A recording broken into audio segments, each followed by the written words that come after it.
अस्सलाम वालेकुम viewers, welcome back to my channel Urdu academy.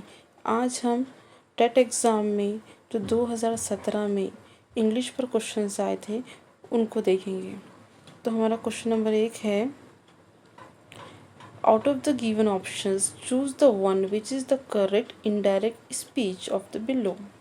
Alex said I will be in London on Monday. तो ये जो है, हमें इसमें क्या करना है, जब भी हम इनडायरेक्ट स्पीच का कोई क्वेश्चन सॉल्व करते हैं उसमें हमें देखना है कि अगर क्वेश्चन अगर पास्ट टेंस में हो, अगर क्वेश्चन किस में हो, अगर क्वेश्चन पास्ट टेंस में हो तो उसका आंसर भी हमें पास्ट टेंस में ही देना होता है। जैसे कि एलेक्स सेड, तो इसमें एलेक्स सेस ये रॉन्ग हो गया, ये प्रेजेंट टेंस है। Alex says present, Alex says, तो ये 3 ऑप्शन तो हमारे इजीली निकल गए। अगर पास्ट टेंस का जुमला होगा तो आंसर भी पास्ट टेंस में ही देना होगा। एलेक्स सेड दैट, एलेक्स जो है वो कौन है, मेल है, इसलिए उसके लिए ही इस्तेमाल किया गया। विल का क्या हो जाएगा, वुड हो जाएगा। इन लंदन ऑन मंडे, तो हमारा आंसर कौन सा करेक्ट होगा, answer will be correct is A.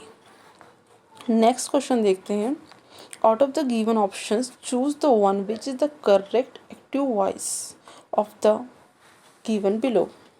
Bye whom were you given these orders। तो इसका क्या होगा आंसर। सबसे पहले जब भी हम एक्टिव पैसिव वॉइस करते हैं तो हम उसकी जो भी दी हुई थी, गिवन होती है, उसकी हम सेकंड फॉर्म या थर्ड फॉर्म लेते हैं। तो इसमें जो 2 है, सी और डी, उसमें क्या दिया गया है, गिव, तो ये तो हमारे रॉन्ग हो गए इजीली। और हु हैज़, इसमें क्या इस्तेमाल किया गया है, हु हैज़, ये भी रॉन्ग हो गया। तो राइट ऑप्शन क्या होगा, who gave you these orders. Question number 9, a sentence with an underlined idiomatic expression is given. What is the meaning of the idiomatic expression let bygones be bygones in the sentence given below? तो question में क्या गया है, हमें question में क्या पूछा गया है, एक आइडियोमेटिक दिया गया है। आइडियोमेटिक का मतलब क्या होता है, आइडियोमेटिक का मतलब होता है मुहावरा।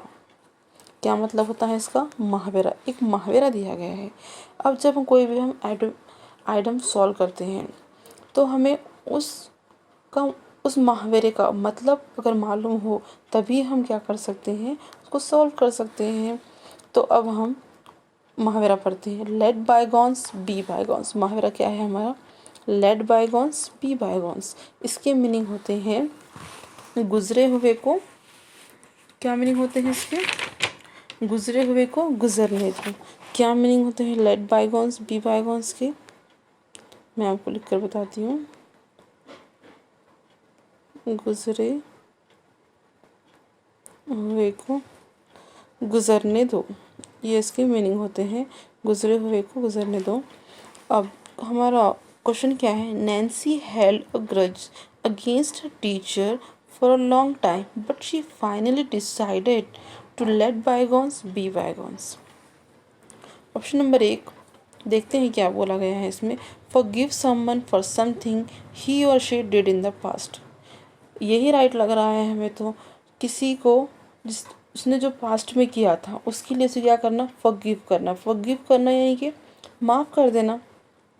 नेक्स्ट ऑप्शन है नाइदर फॉरगिव, ना ही माफ़ करना, ना ही फॉरगेट नॉर फॉरगेट, ना ही भूलना, the harm done by others, ना ही माफ़ करना और ना ही भूलना। नेक्स्ट ऑप्शन है wish to take revenge at the appropriate time. Option number C क्या कहता है कि ऐसे विश दिल में रखना कि हम उसे कभी ना कभी रिवेंज लेंगे, नन ऑफ द अबव।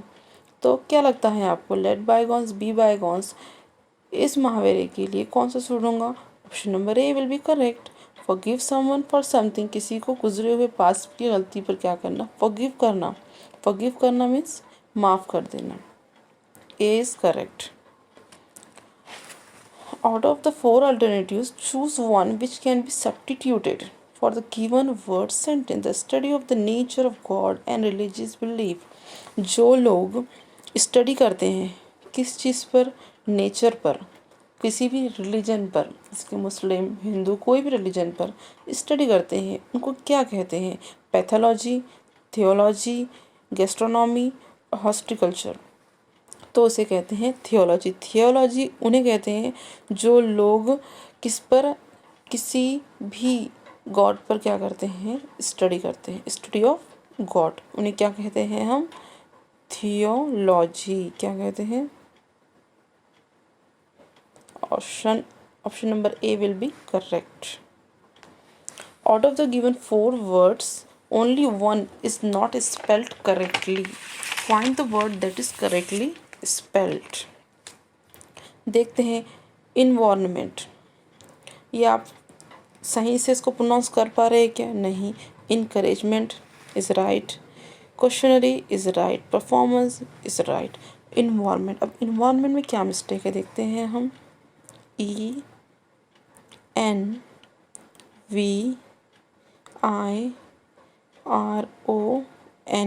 कौन सी मिस्टेक है इसके अंदर? एन की। इसमें एन नहीं दिया गया है जिससे हम इसको सही से प्रोनाउंस नहीं कर पा रहे हैं। तो हमारा ऑप्शन कौन सा करेक्ट होगा? The option will be correct is A. Next, fill in the blank with the correct article. Nile is commonly regarded as the longest river in the world. तो हमें इसमें करेक्ट आर्टिकल, तो क्या इसमें the आएगा या ए या एन या नो आर्टिकल रिक्वायर्ड, क्या आएगा इसमें? तो देखते हैं, जब भी हम कोई आर्टिकल करते हैं तो हम उसमें 5 क्या होते हैं, वॉवेल क्या होते हैं, वॉवेल्स होते हैं, जैसे कि ए, ई, आई, ओ, यू, ये क्या है हमारे वॉवेल साउंड है। और 21 क्या होते हैं हमारे कॉन्सोनेंट होते हैं। अब हम द कब यूज़ करते हैं? हम द तब यूज़ करते हैं कोई भी स्पेसिफिक फेमस इम्पॉर्टेंट चीज़, जैसे कि जितने भी रिवर्स के नाम होंगे उसके आगे हम क्या लगाते हैं? द लगाते हैं। The Ganga, the Godavari. आप ये याद रख दो, जितने भी रिवर्स के नाम होते हैं उनके आगे हम क्या लगाते हैं? द लगाते हैं। जितने भी धार्मिक बुक्स होते हैं उनके आगे, जैसे कि कुरान, इसके आगे भी क्या लगेगा? द लगेगा। इसके जितने भी रिवर्स होते हैं, जितने भी धार्मिक बुक्स होते हैं, जितनी भी फेमस चीज़ें होती हैं उसके आगे क्या लगाते हैं हम? द लगाते हैं। तो ये जो रिवर है,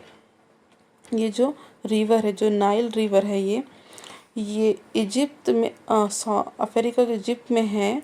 और ये जो है रिवर, ये the longest river in the world है। कहाँ है कि सबसे लंबी नदी है वर्ल्ड की, नाइल। कॉमनली रिगार्डेड क्या कहते हैं उसे? नाइल। तो हम इसमें कौन सा आर्टिकल आएगा? द, ए, एन, इसमें आर्टिकल आएगा the. The Nile is commonly regarded as the longest river in the world.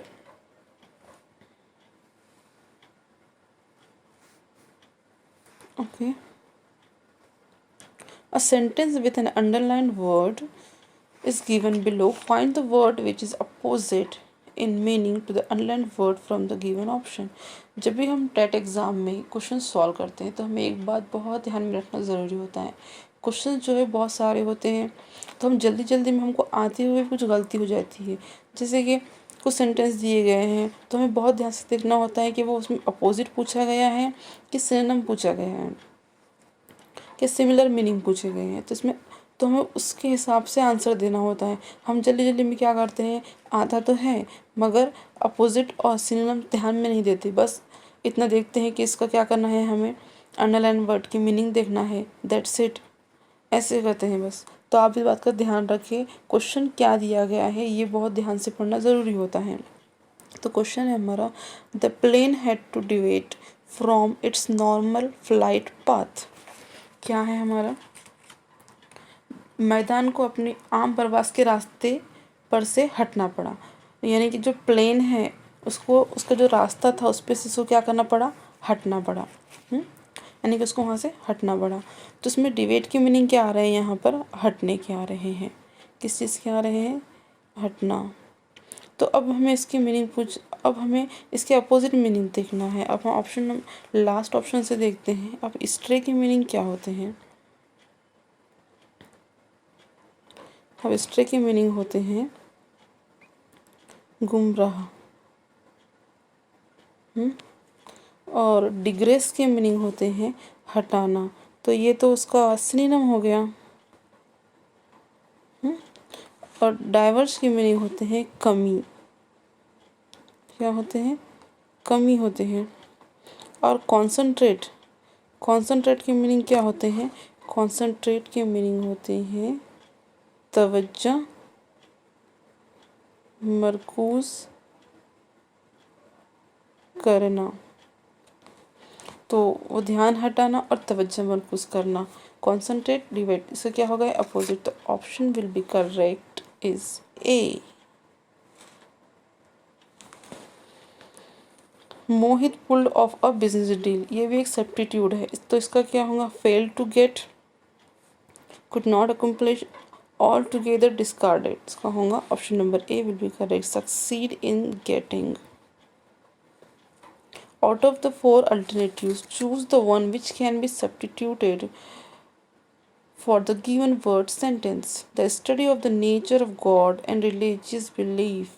I think so ये क्वेश्चन रिपीट हो गया है, सॉरी, इसका आंसर ये है।